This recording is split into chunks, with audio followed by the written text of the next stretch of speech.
Halo teman-teman, pernah nggak sih kamu ngerasa hidup itu kayak berantakan banget? Kerjaan numpuk, tugas nggak selesai, janji sama teman kelupaan, waktu istirahat berantakan, bahkan kadang sampai lupa sama diri sendiri. Banyak orang merasa sibuk setiap hari, tapi anehnya hasilnya nggak sebanding sama capeknya. Kita bangun pagi, langsung diserbu notifikasi HP, lalu kebawa arus aktivitas tanpa arah yang jelas.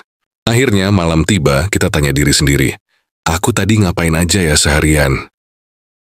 Nah, di video ini, aku bakal nemenin kamu ngobrol soal teknik manajemen waktu biar hidup nggak berantakan. Bukan cuma teori, tapi tips praktis yang bisa langsung kamu terapkan di kehidupan sehari-hari. Kalau kamu benar-benar ikutin sampai akhir, kamu bakal sadar satu hal penting. Bukan banyaknya waktu yang bikin kita sukses, tapi bagaimana cara kita mengelola waktu itu? Coba tanya ke diri sendiri, apakah aku yang selama ini mengendalikan waktuku? Atau jangan-jangan, justru waktulah yang mengendalikan aku? Kalau kamu pernah ngerasa dikejar-kejar waktu, ngerasa hidupmu berantakan, tenang, kamu nggak sendirian. Dan video ini bisa jadi awal perjalananmu buat menata ulang hidupmu. Banyak orang bilang aku nggak punya waktu, padahal sebenarnya kita semua punya jumlah waktu yang sama, 24 jam dalam sehari. Yang sering bikin hidup berantakan itu bukan kurang waktu, tapi salah cara mengelola waktu. Kita sering terjebak dalam kesalahpahaman, menganggap sibuk itu sama dengan produktif. Padahal kenyataannya jauh berbeda. Sibuk berarti banyak aktivitas, tapi produktif artinya aktivitas itu benar-benar membawa kita ke tujuan. Coba ingat deh, pernah nggak kamu ngerjain banyak hal seharian, balas chat, scroll medsos, meeting sana-sini, tapi di malam hari malah ngerasa nggak ada hasil berarti? Itulah jebakan kesibukan. Kalau kita nggak sadar dari awal, kita bisa terjebak di pola ini bertahun-tahun. Sibuk, capek, tapi hidup tetap jalan di tempat. Disinilah pentingnya memahami perbedaan sibuk dan produktif. Dan ingat, bukan semua hal harus dikerjain. Justru seni manajemen waktu ada pada memilih hal yang benar-benar penting. Di bagian berikutnya, kita bakal belajar mindset dasar yang harus dipasang dulu sebelum pakai teknik-teknik manajemen waktu. Kalau kita mau hidup lebih teratur, hal pertama yang harus dipahami adalah mindset. Tanpa mindset yang benar, semua teknik manajemen waktu nggak akan bertahan lama. Pertama, pahami bahwa waktu itu aset, bukan sekadar angka jam di kalender. Kita sering jaga uang, hati-hati supaya nggak boros. Tapi anehnya, waktu yang sebenarnya lebih berharga dari uang, sering kita buang begitu saja. Kedua, kenali yang namanya opportunity cost. Setiap kali kamu bilang iya untuk satu hal, berarti kamu bilang tidak untuk hal lain. Misalnya, kamu habiskan 3 jam scrolling media sosial. Artinya kamu mengorbankan 3 jam yang bisa dipakai buat belajar, olahraga, atau istirahat. Ketiga, sadari bahwa kunci manajemen waktu itu bukan tentang mengisi hari dengan sebanyak mungkin aktivitas, tapi tentang menentukan prioritas. Mana yang benar-benar penting, mana yang bisa ditunda, dan mana yang sebaiknya nggak usah dikerjakan sama sekali. Mindset ini ibarat fondasi. Kalau fondasinya rapuh, rumah gampang roboh. Begitu juga dengan manajemen waktu. Kalau kita udah paham bahwa waktu aset, ada opportunity cost dan prioritas itu wajib, maka teknik apapun nanti akan jauh lebih mudah dijalankan. Sekarang kita masuk ke teknik manajemen waktu yang pertama, Eisenhower Matrix. Teknik ini terkenal banget karena sederhana, tapi powerful banget buat bikin hidup lebih teratur. Prinsipnya gampang, kita bedakan antara penting dan mendesak. Banyak orang salah kaprah, ngerasa semua hal harus segera dikerjain. Padahal, nggak semua hal mendesak itu penting. Bayangin ada 4 kotak besar, penting dan mendesak. Ini harus langsung kamu kerjain. Contoh, deadline kerja, ujian besok, atau janji yang nggak bisa ditunda. Penting tapi tidak mendesak. Ini justru yang paling penting buat masa depanmu. belajar skill baru, olahraga, nabung. Biasanya kita suka males ngerjain ini karena nggak ada deadline. Tidak penting tapi mendesak. Hal-hal kecil yang sering nyolong waktu. Misalnya notif grup WhatsApp yang sebenarnya nggak ada hubungannya sama kerjaan. Tidak penting yang tidak mendesak, ini buang-buang waktu. Contoh, scroll media sosial berjam-jam tanpa tujuan. Kalau kamu mulai ngelompokkan aktivitasmu ke 4 kategori ini, hidupmu bakal jauh lebih ringan. Kenapa? Karena kamu jadi tahu mana yang beneran harus dikerjain, mana yang bisa ditunda, bahkan mana yang nggak usah kamu peduliin sama sekali. Ingat, kunci manajemen waktu bukan kerja lebih keras, tapi kerja lebih pinter. Dan Eisenhower Matrix bisa jadi kompas yang nunjukin arahmu setiap hari. Sekarang kita bahas salah satu prinsip paling terkenal dalam manajemen waktu dan produktivitas, yaitu Pareto Principle, atau yang sering disebut 80-20 Rule. Apa maksudnya? Prinsip ini bilang bahwa 80% hasil biasanya datang dari hanya 20% usaha. Artinya, nggak semua yang kamu lakukan punya dampak yang sama besar. Contoh sederhana, di pekerjaan mungkin hanya 20% klien yang menghasilkan 80% keuntungan. Dalam belajar, 20% materi inti bisa jadi menentukan 80% pemahamanmu. Bahkan dalam hubungan, 20% orang terdekat bisa memberikan 80% kebahagiaan dalam hidupmu. Sayangnya, banyak orang buang waktu di aktivitas yang nggak penting, yang masuk ke 80% sisa tapi dampaknya kecil. Lebih, kuncinya adalah identifikasi 20% yang paling berpengaruh, lalu fokuskan energi ke sana. Kalau kamu terbiasa menerapkan pola pikir ini, hidupmu jadi lebih efisien. Bukan berarti kamu males atau kerja lebih sedikit, tapi kamu jadi pintar, memilih mana yang benar-benar ngasih hasil besar, dan mana yang harus dikurangi. Prinsip Pareto ini bisa jadi senjata ampuh buat bikin waktumu lebih berharga. Karena ingat, bukan seberapa banyak yang kita lakukan, tapi seberapa besar dampak dari apa yang kita lakukan.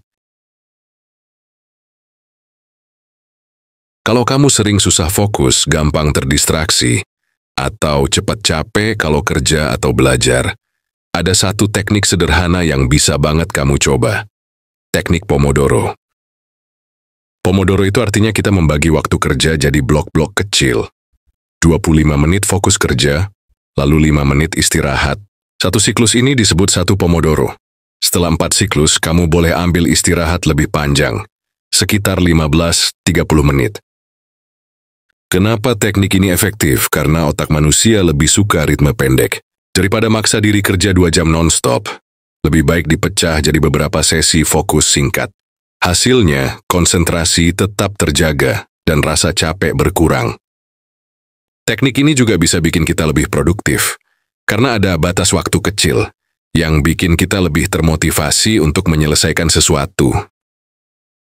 Kuncinya, saat 25 menit itu berjalan, jangan buka HP, jangan cek notifikasi, fokus cuma ke satu hal. Dan saat 5 menit istirahat, benar-benar pakai buat relaksasi sebentar. Minum air, stretching, jalan sebentar. Kalau kamu biasakan pakai Pomodoro, kamu bakal kaget betapa banyak hal yang bisa diselesaikan tanpa ngerasa kewalahan. Kalau sebelumnya kita udah belajar tentang prioritas dan Pomodoro, sekarang ada teknik lain yang nggak kalah penting. Time blocking. Time blocking itu artinya kita membagi waktu dalam sehari jadi blok-blok aktivitas. Bukan cuma bikin daftar tugas, tapi benar-benar menjadwalkan kapan kamu akan ngerjain setiap hal. Contohnya gini, jam 7 pagi, olahraga. Jam 8.10 pagi, kerja fokus di proyek utama. Jam 12.1 siang, istirahat makan. Jam 2.4 sore, balas email dan meeting. Jam 8.9 malam, baca buku atau belajar skill baru. Dengan cara ini, setiap aktivitas punya rumahnya masing-masing di dalam jadwalmu. Hasilnya, kamu nggak lagi bingung mau mulai dari mana dan kecil kemungkinan ada hal penting yang kelewat. Time blocking juga membantu mengurangi distraksi. Karena kalau sudah masuk jadwal, kamu jadi lebih tegas bilang, ini waktuku kerja, ini waktuku istirahat, ini waktuku belajar. Dan yang paling penting, jangan isi jadwalmu penuh banget. Sisakan ruang kosong untuk hal tak terduga. Karena hidup kita nggak selalu berjalan sesuai rencana. Kalau kamu konsisten pakai time blocking, kamu bakal sadar hari-harimu jadi lebih rapi, terstruktur, dan produktif. Banyak orang berpikir produktivitas itu hanya soal ngatur waktu. Padahal, yang sering bikin kita gagal itu bukan kekurangan waktu, tapi kekurangan energi. Bayangin deh, kamu punya 10 jam buat kerja, tapi kondisi badan lagi capek, pikiran kacau, akhirnya hasilnya tetap jelek. Tapi kalau kamu punya 3 jam kerja di kondisi segar, fokus, dan penuh energi, hasilnya bisa jauh lebih besar. Makanya penting banget buat mengenali golden hour-mu. Setiap orang punya jam produktif berbeda. Ada yang paling fokus di pagi hari, ada yang malah lebih kreatif di malam hari. Tugasmu adalah menemukan jam terbaikmu, lalu taruh pekerjaan penting di waktu itu. Selain itu, jagalah energi dengan hal-hal sederhana. Cukup tidur, pola makan sehat, rajin olahraga, dan yang enggak kalah penting, kasih waktu untuk istirahat mental, jauh dari layar, jauh dari distraksi. Ingat, manajemen waktu tanpa manajemen energi itu sama aja kayak punya mobil bagus tapi bensinnya kosong. Nggak akan jalan. Kalau kamu bisa ngatur dua-duanya, barulah produktivitasmu bisa maksimal. Semua teknik manajemen waktu yang kita bahas tadi, mulai dari prioritas, Pareto, Pomodoro, sampai time blocking, nggak ada artinya kalau nggak dipraktikkan dalam kehidupan nyata. Masalahnya, tiap orang punya konteks yang berbeda. Seorang mahasiswa misalnya, bakal punya tantangan berbeda dengan pekerja kantoran atau pebisnis. Kalau kamu mahasiswa, manajemen waktu bisa dipakai buat ngatur belajar, ngerjain tugas, organisasi, dan tetap punya waktu buat istirahat. Teknik Pomodoro bisa jadi senjata ampuh biar nggak gampang terdistraksi saat belajar.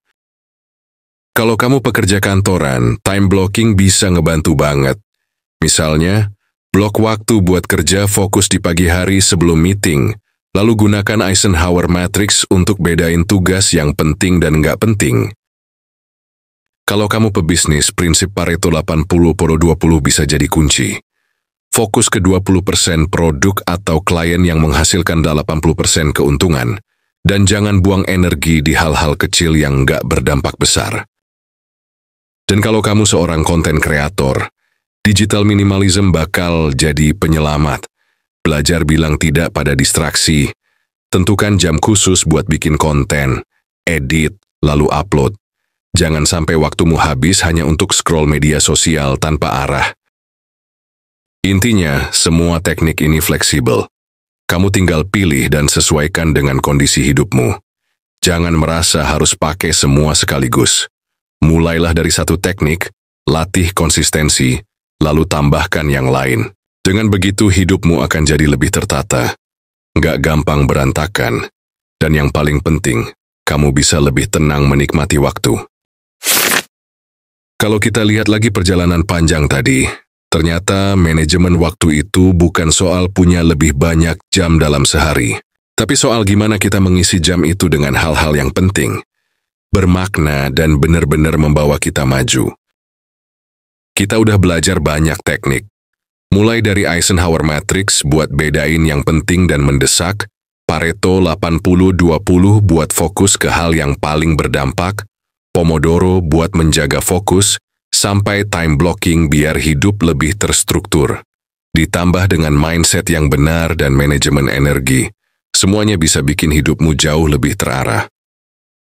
Ingat, manajemen waktu itu nggak harus ribet, nggak perlu langsung sempurna.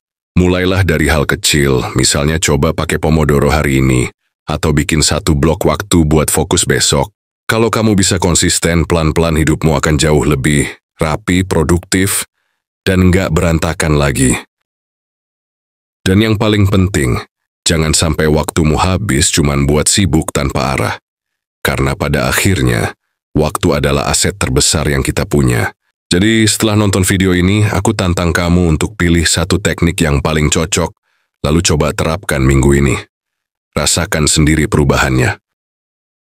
Kalau kamu ngerasa video ini bermanfaat, jangan lupa untuk like, share, dan subscribe, supaya kamu nggak ketinggalan video motivasi dan pengembangan diri berikutnya. Ingat, hidupmu akan berubah ketika kamu bisa mengelola waktumu dengan bijak. Karena pada akhirnya, atur waktumu dan kamu sedang mengatur arah hidupmu.